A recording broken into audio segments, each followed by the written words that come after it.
right, sports fans, if you were curious about where the legend of Mickey Mantle started, I've got a book for you. Joining us here this morning is author Howard Burman to talk about his latest book, Much Dream, Making the Mick. To lead off this interview, I really wanted to ask, what made you decide to write this book now about Mickey Mantle? I think, if we look at most people's lives in three acts, if you will, there's my playwright coming through again. We know the third act. We know what happens to him at the end, his alcoholism and the operation and his death and all of that.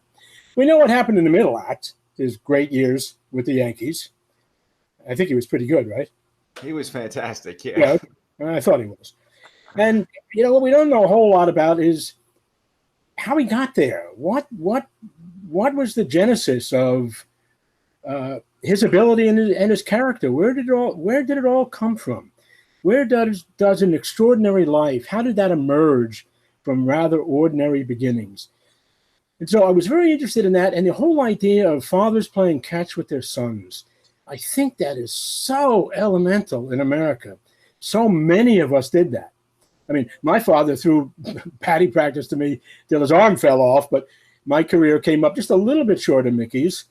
It actually came up a little bit short of even making my high school team, but that's another story. But the idea of fathers playing catch with their sons is just something that has always sort of intrigued me. It's a way we communicated with our fathers. As a kid, I couldn't talk to my father about his job. I didn't know what he was doing exactly. I couldn't talk about the stock market or why Eisenhower was or wasn't a good president or any of that. But boy, we could talk about baseball.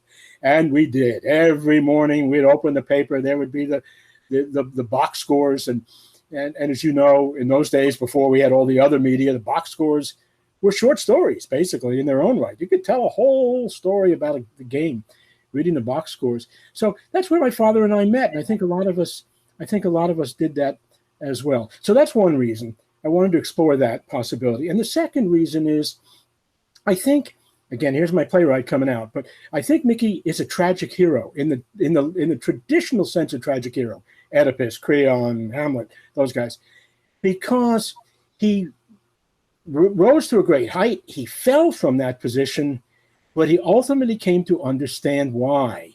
And at the end of his life, he has some great interviews, I'm sure you've all seen them, where he said, "Don't be like Mickey, don't be like me. I was a lousy role model." I think he finally came to understand the difference between being a hero and being a role model. And he realized he was a great hero to a lot of people. He wasn't a particularly good role model. So I think that's an interesting story in itself. I think it's great that you use the word Genesis, because I think that this book stands out in comparison to so many of the other books because of that simple fact. You kind of focusing in on the beginning and the end of his life. Yeah, it was dirt poor. Remember, we're talking about Oklahoma and the Depression. And that was his father's Mutt, of course. Mutt's dream was to turn him into a baseball player. Mutt thought, I only know how to do two things. I know how to mine and I know how to play baseball. And I don't want Mickey to live his life down in the mines like I have. I want him to be a baseball player. And that's what they worked on. It was they didn't have running water in the house for much of the time. They didn't even have electricity for much of the time. It really was this dirt poor to the famous and wealthy man. Howard, Mickey's growing up during the Great Depression. I mean, that's also has to shape his life at that particular point. Yeah, absolutely. It was a tough upbringing. And the interesting thing partly about that is Mutt's dream was to have him to be a catcher. He wanted Mickey to be a catcher. Mutt saw the catcher as the leader of the team. He was the guy that saw the entire field. He called the pitches. He yelled who should take pop-ups when they occurred in the infield. And he had to be a tough guy. He took balls in the dirt and foul balls back. And Mutt was a tough guy. He wanted Mickey to be a catcher, but Mickey was too small in those days. He was often playing with kids older anyway because of his talent. And Mutt really resisted turning Mickey first into an infielder. And then when Casey Stengel saw him play the infield for 5 minutes and said, "Hey, kid, run out to the outfield and take some balls." I think it's often ironic too, Howard, because so many times when they discuss the career of Mickey Mantle, even here in the Bronx, for all of his incredible accomplishments, for all of the records. I mean, even hitting 500 plus home runs, a lot of times the conversation about him usually centers around what could have been. I mean, the expectation that he should have been the guy that hit 700 plus home runs, that he should have been the guy with even more triple crowns. For all the things that he did, it seems like it was just never enough because of the expectation of how great he should have been. Yeah, my goodness. You come up to a team and you have to replace Gehrig, Ruth, DiMaggio. I mean, it's not like replacing Andy Pafko. You know, these are great players, and he was expected to do that. And he was never very secure in his own skin. I mean, we think of him as being this very confident guy. He wasn't particularly confident. He faked it in a way, and of course he drank partly to cover that. But he also had the injury issue. I don't know if you want to get into that, but he was kicked in the shin in an early. Almost had his leg amputated. Yeah, they took him to the hospital, and the doctors told his parents, "We got to take the leg off." And Mutt, who was a tough guy, just absolutely melted on the spot. But Mickey's mother, Lavelle, she was a firebrand. She stood up to the doctors and she said, "You ain't taking that leg off today. You ain't taking it off tomorrow. And you ain't taking it off next year."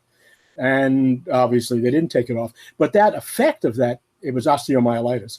The effect of the osteomyelitis, which they treated with hundreds of shots of penicillin, which was brand new on the market in those days. He was really fortunate that it had just been discovered, if you will. And the very little bit that they had, most of it went to the Army for treating wounds. But the Oklahoma hospital in Oklahoma City happened to have some, and they shot him up a lot.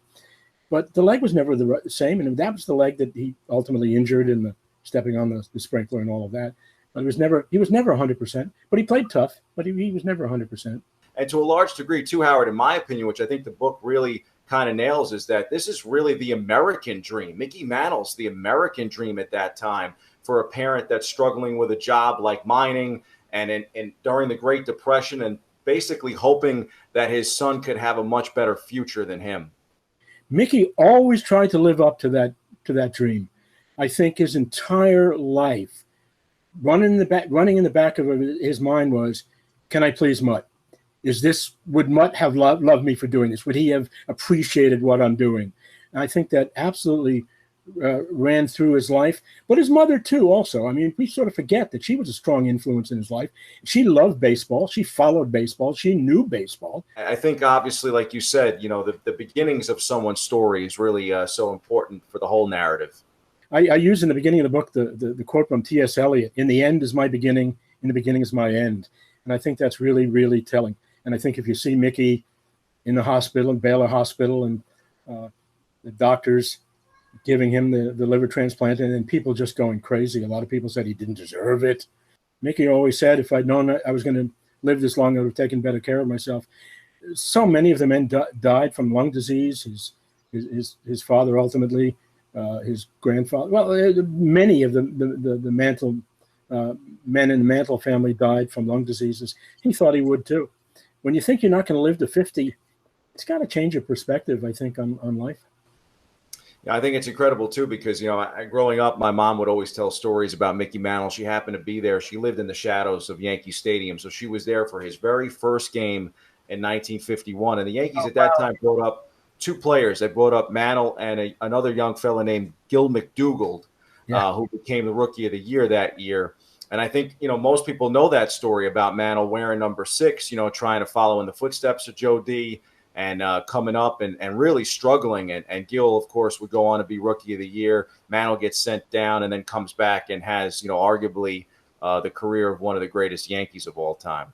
Yeah, no question about it. I think also a lot of people know the story that he was about to quit when they sent him back to the minors. And Mutt drove up to where he was and said, "Okay, pack your bags, Mickey, we're going home. And we got a job for you down in the mine." And that partly convinced Mickey, no, maybe I'm going to give it one more shot. Well, Howard, it's really been a treat and a pleasure to have you on the show and to talk about the book. And, fans can go to your website, howardburman.com, or they can go to Amazon, Barnes & Noble, and pick up a copy, because it's just a great read about Mickey Mantle's career. Great. Thanks for having me. Thanks so much for coming on. You bet. My pleasure.